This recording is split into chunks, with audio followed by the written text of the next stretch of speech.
Hello class, in this video I'll be showing you how to determine the intervals in which the graph of a function is increasing or decreasing. Let's begin. For example 12, we want to determine the intervals in which the graph of the function m of x is increasing and decreasing. And I want you to make a note that the domain of m of x is all real numbers. So I'm going to start by finding the critical numbers. So the derivative of m of x is 1/2 times the quantity x squared plus 4 to the negative half times 2x.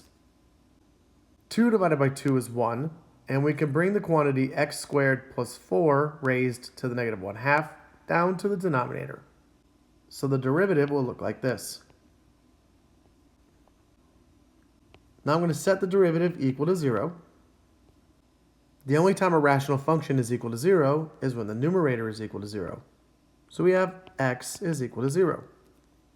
And since 0 is in the domain of m of x, we can conclude that 0 is a critical number. Now we need to determine when the derivative is undefined.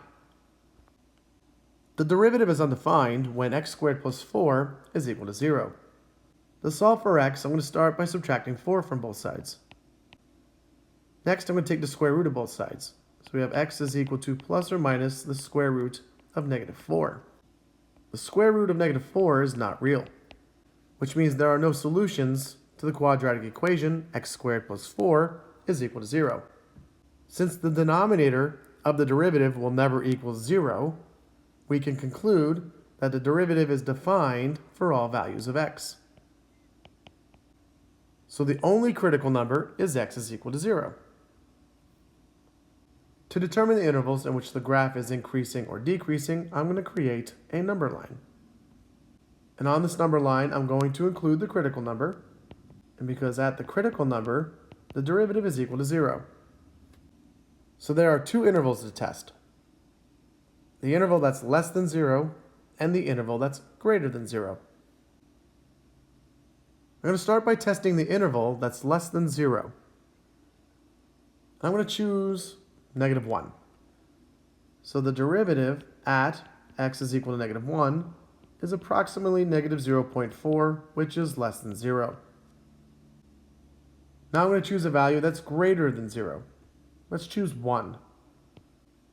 So the derivative at 1 is approximately 0.4, which is greater than 0.